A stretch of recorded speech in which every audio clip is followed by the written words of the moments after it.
Kristin with the Rogers Public Library, and this week for Catch 'em All at the library, we will be focusing on Gengar. So in your craft packet, you will have a purple sheet of construction paper with a whole bunch of pieces to cut out, a smile to cut out of white construction paper, and some eyes to cut out of red. You will have a black piece of yarn and a purple paper lantern with a little metal piece to help open it up and hold it open. So the first thing we need to do is just cut out all of these pieces, and then I will show you how to make a Gengar floating paper lantern.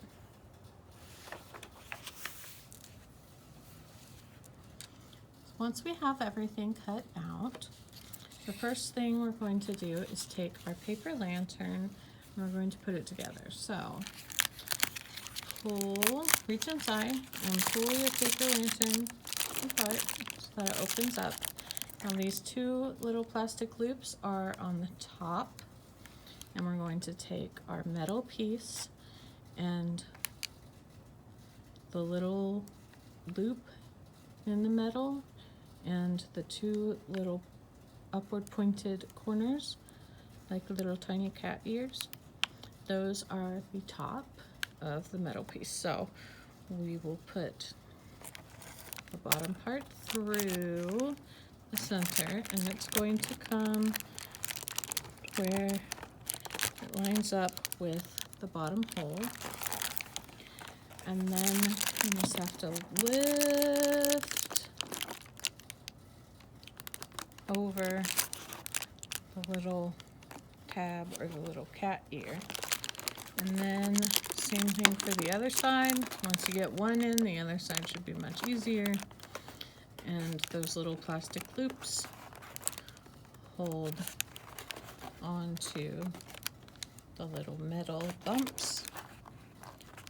And now our lantern will stay up. Now, you take your black yarn and just going to thread it through that little metal loop, and then we'll tie a knot with the two ends of the yarn, and that way when we are all done with our Gengar, you can hang him up. All right, now we're going to start with our pieces by putting the face on. So pick whichever side you want to be your front, and we're going to start with the mouth.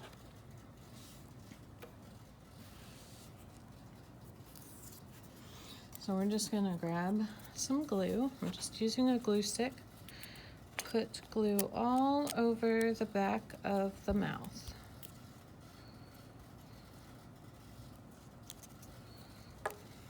And then whichever side is going to be your front, we're going to put the mouth right about halfway down, maybe just a teensy bit lower than halfway, and gently press it on. Now, because of the ridges, it's going to be a little hard to get everything to stick. So if you can reach a finger inside the lantern so you can press on both sides at once, that will help. If you can't reach that, then you can use a pencil or a pen. Just don't use the pointy part and press very gently, but you can put a pencil or a pen in and then gently use that to press the other side on the inside of the paper lantern. And it's also okay if you don't get every single edge down, as long as some of our paper is glued on there well, it should be fine.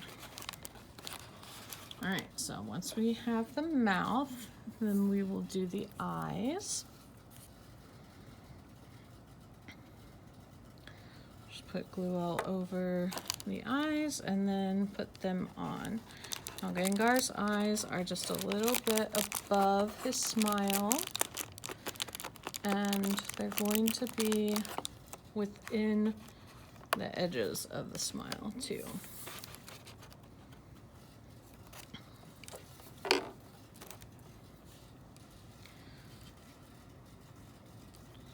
some glue on the back,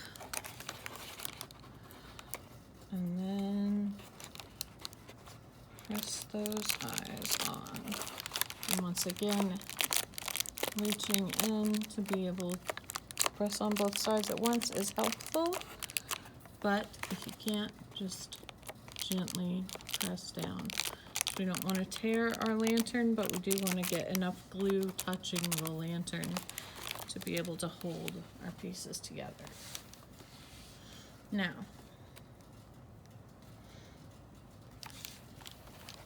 the rest of this can really be done in any order, but I'm going to start with the front. So I'm going to grab, we have 2 legs for Gengar. These are the 2 legs. So one of them is the large roundish piece, and then the other has the very rounded edge. So for the front foot, we're going to take our piece and we are going to fold the edge of the foot over, so that, or the edge of the leg over. And really you can fold it either direction. It just depends if you want your foot to lift this way or lift that way. But either way, we're just going to fold over a little bit of that edge of the leg and then put some glue on it where we will be sticking it to the lantern. And we're going to add it close to the bottom at the front. And you can press it all the way down with the leg folded over. And again, since this one is right at the edge, it should be pretty easy to reach in there and be able to press on both sides at once. And that will really help. And then you want to make sure his leg can stick out. So there's his first leg. Now the second leg, again, we're going to fold just a little bit of that edge on the inside of the leg.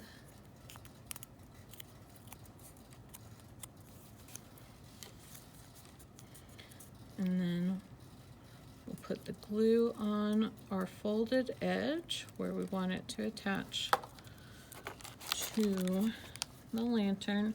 And this one is going to go on the other side across the bottom from the first leg, but we want it to set a little further back. So this one is further forward, this one is further back on the lantern, because it's going to look like he is running, like he's coming for you. So the first leg, the bigger leg that we put on, is going to look like he's running from the front. This leg is forward, this leg is back. And again, just reach in and gently press those ends.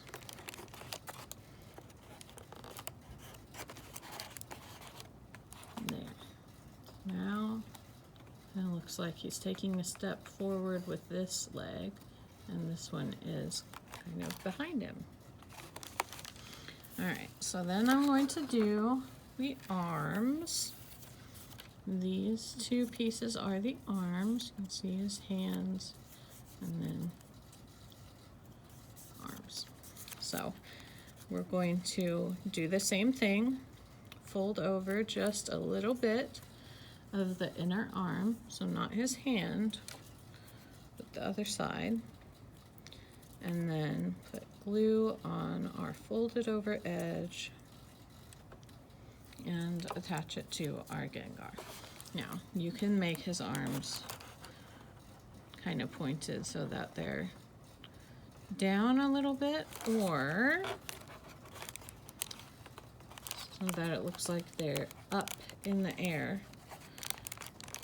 I like it up in the air, so that's how I'm gonna put it, but you can do either way, really.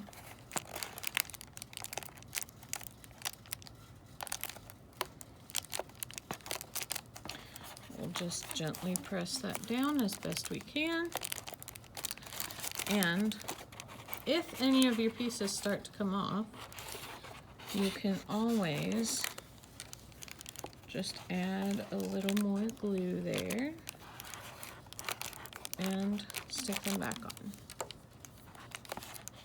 So we'll attach the second arm the same way.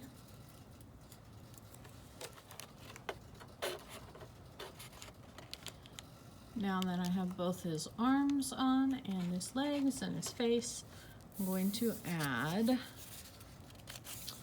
his ears. So the ears are the two very tall pointy triangles. And again, we're just going to fold over the little edge, and put some glue on it.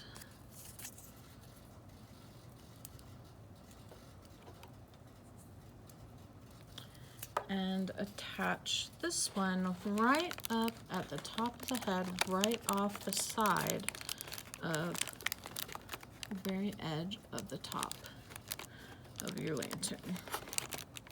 Again, this one should be a little easier to reach inside of.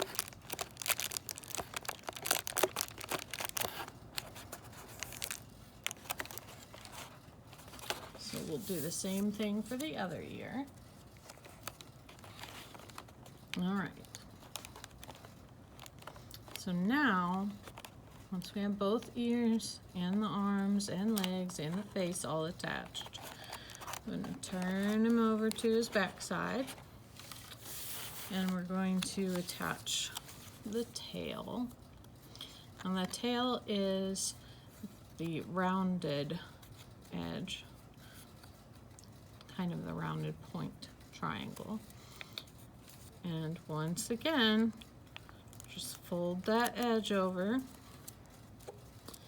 and then add glue. And we'll stick that on right at the bottom of the back.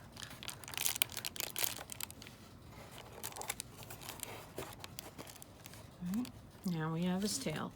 Now comes the really tricky part.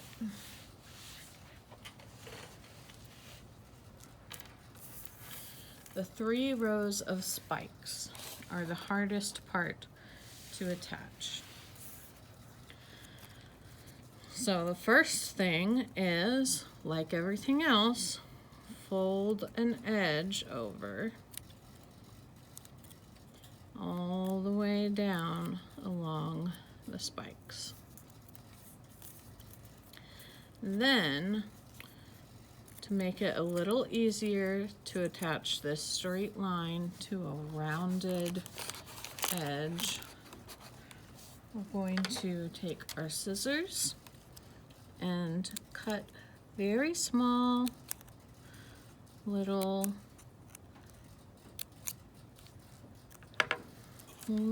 tiny cuts into our folded over edge. We don't want to cut all the way up, just on that folded edge.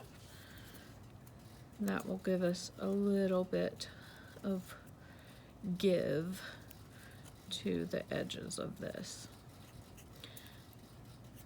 Now, put glue and then I'm going to add this to his back. Now, you can see as I'm pressing it down, those little cuts we made are giving it a little bit of room to kind of gap, and that's what we need for this. Now, if you are using a pencil or something else rather than your finger, just be careful as you're pressing to make sure to only press against your finger or thumb or whatever, because if you press too hard on another spot, it might poke through. And if you take too long to put it on, the glue is gonna need to be re-put on. But that's okay. Just add more glue. And then we'll press it down again. Now, once the spikes are pressed down, we're going to carefully fold up those edges so that the spikes can stand up.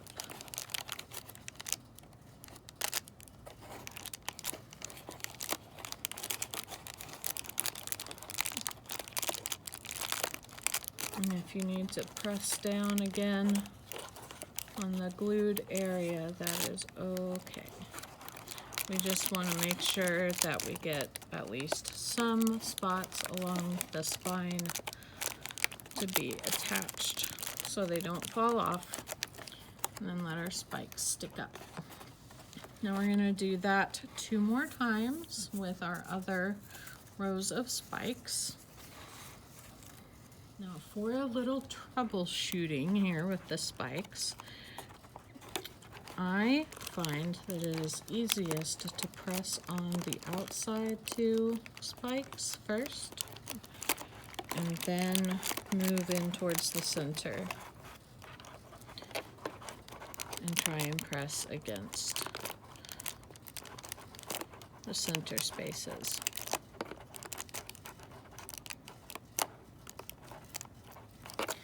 Also, if your spikes rip, so let's just say one of our spikes comes completely off from the others. So I have a spike that tore off. Well, that is still okay because you can just add your glue again to the folded over edge and then just line it up with the rest of the spikes and then press it on there. This part with the spikes especially does take some patience, and it is the hardest part of putting this Gengar together. So if you're having trouble with your spikes, don't worry. It's going to be okay, and even if you have to take them apart and do one little spike at a time, you are welcome to do that if you need to for it to work better for you, if you're having too much trouble with the whole row. Now, the very last thing we have to do once those spikes are added is just to add his little head tuft. So for this, we're going to fold over an edge like before, and I'd recommend doing at least one little cut. And then we'll put some glue on. But with this one, it's not going to be as folded as the others. This one's going to stick more straight up because this is going to go on the inside of the top opening of his head. And the glued part we're going to press against that opening. So we're going to press all the way around, pinch it on the inside and the outside right at that edge so that this little tuft of hair or head spikes stays right there along the edge of that opening. And then you have completed your whole awesome Gengar hanging lantern. And he is ready to hang up. So I would absolutely love to see pictures of your completed Gengars if you would like to share them. And thank you so much for joining me, and I will see you next week to make another Pokemon. Bye!